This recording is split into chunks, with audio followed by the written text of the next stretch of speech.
पाकिस्तान के साथ है कि कहा जा रहा है कि प्रेस कॉन्फ्रेंस करती है तो आपने ये सवाल है आपका? मैं बात कर लूँ पहले, फिर सवाल कर लेना।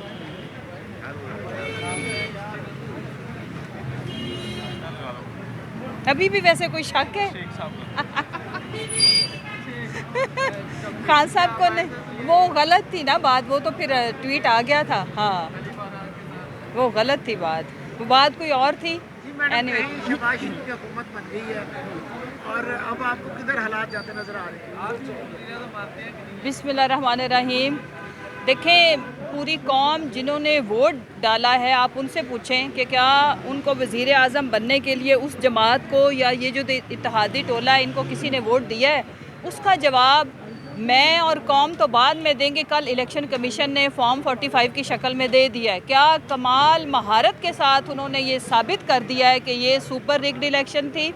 और इस इलेक्शन में जो क्लास 1 का बच्चा भी जिस तरह से टैंपरिंग नहीं करता माशाल्लाह से, ये जो मैं वैसे इस चीज़ के लिए पाकिस्तानी कौम और पीटीआई का एक एक कारकुन इंतहाई शुक्रगुजार हैं इलेक्शन कमीशन के। Thank you very much. जिस बात को साबित करने के लिए पता नहीं हमें आला अदलिया क्या क्या चीज़ें मांगती, आपने वो माशाल्लाह से अपनी वेबसाइट के ऊपर कमाल महारत के साथ साबित कर दिया है कि हमने धांधली नहीं धांधला किया है। और आपने जो करना है कर लो। पाकिस्तानी कौम को आपने उनके मैंडेट को छीन के उसको आपने पब्लिश भी कर दिया। कौम इस चीज़ के लिए कभी ना तारीख माफ़ करती है ना कौम ने माफ़ करना है, क्योंकि बड़ी जिद्दोजहद के साथ लोगों ने अपने तई वोट डाला था, बग़ैर किसी से कोई सपोर्ट लिए हुए, किसी की सवारी को इस्तेमाल किए बग़ैर ये अवामी मैंडेट होली सोली इस दफ़ा अपने मकसद के लिए, कॉज के लिए लोगों ने वोट कास्ट की। लेकिन वो एंड ऑफ द डे निकली तो पीटीआई की। फॉर्म 45 पे तो मौजूद है। 47 में इन्होंने जो कमाल महारत के साथ एक किया और फिर उसके बाद माशाल्लाह से उसको पब्लिश कर दिया। Thank you very much for everything.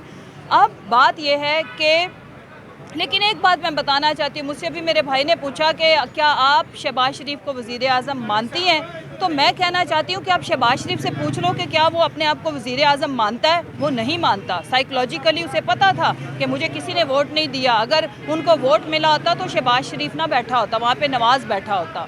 उसने भी फ्लोर ऑफ द हाउस, जिसको मुक़द्दस ऐवान कहते हैं, इस चीज़ को तस्लीम किया अपने स्पीच में कि मुझे अपोजिशन लीडर बनाने के लिए मैं शुक्रगुजार हूँ। उसका जो मैंडेट है वो अपोजिशन लीडर का है, लेकिन उसे बिठा प्राइम मिनिस्टर की कुर्सी पे दिया गया है। अवाम उसको एक्सेप्ट नहीं करेगी। बाकी भी आप देख रहे हैं माशाल्लाह। एक ही चीज़ ज़रूर हुई है कि हमारी ज़िंदगियों में बड़ी घुटन थी, बड़े मसले मसाइल थे, स्पेशली पीटीआई की ज़िंदगी में। लेकिन एक हमें फुल ऑफ एंटरटेनिंग, पंजाब की आवाम को एंटरटेनमेंट से भरी हुई ये जो फ्री ऑफ कास्ट एंटरटेनमेंट आप दे रहे हैं उसके लिए शुक्रिया।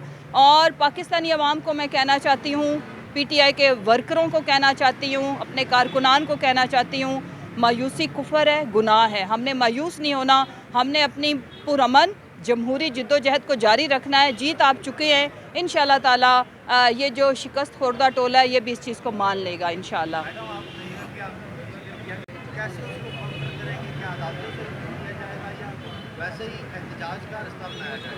देखिए, वो मैं टेम्परिंग नहीं कह रही हूँ। आप ज़रा खुद ही देख लें कि 1 को 9 बनाया हुआ है। जिस तरह से वो टेम्परिंग एवरीबडी, और मतलब इतना ब्लेटेंट रिगिंग कभी नहीं पाकिस्तान की तारीख में मैंने तो नहीं सुनी और देखी, यानी कि जिसका सबूत भी इन्होंने खुद फराहम कर दिया। देखिए, टेम्परिंग मैं नहीं कह रही, आप नहीं कह रहे, इनका फॉर्म 45 कह रहा है कि उसके ऊपर टेम्परिंग हुई है। बाकी ये है कि हम पहला जो भी किसी सियासी जमात का हक होता है वो पुरअमन प्रोटेस्ट होता है। प्रोटेस्ट की शक्ल में हम अपना प्रोटेस्ट रिकॉर्ड करा के उस चीज़ को टेबल करें। उसके बाद डेफिनेटली डिसीजन तो इसकी होनी है इदारों में, जिसमें जुडिशरी में हम इलेक्शन कमीशन से हमें कोई तवक्को इसलिए नहीं है कि जो इस तरह के कारनामे कर रहे हैं वो इंसाफ कहाँ फराहम करेंगे। जो रिज़र्व सीटों के साथ हुआ वो आप सब ने देखा। और मतलब कि मजाक है, तमाशा है कि आप हमारा अगर फ़र्ज़ करो कि आप किसी वजह से टेक्निकल बुनियादों के ऊपर आप डिले भी कर रहे हो, तो आप हमारा मैंडेट जो तनासुब हमारी सीटों का बनता है वो आप किसी और जमात को कैसे दे सकते हैं? आइन और कानून में इसकी कोई गुंजाइश नहीं है। कॉन्स्टिट्यूशन के अंदर ये कहीं मेंशन नहीं है कि अगर किसी एक जमात का मैंडेट आप उसको बी को दे देंगे क्योंकि उन्होंने अपनी लिस्ट नहीं दी थी। तो ये तो ओपनली हो रहा है जो कुछ हो रहा है, काफ़ी माशाल्लाह डिटाई और बेशर्मी से जारी और सारी है। लेकिन हम क्या करेंगे, हमें भी ढीठ होना पड़ेगा, हम गिव अप नहीं करेंगे, हम अपनी जिद्दोजहद जारी रखेंगे और इंसाफ इंशाल्लाह ताला मुझे उम्मीद है कि बहुत जल्द पाकिस्तानी अवाम को मुयस्सर आएगा। Thank you.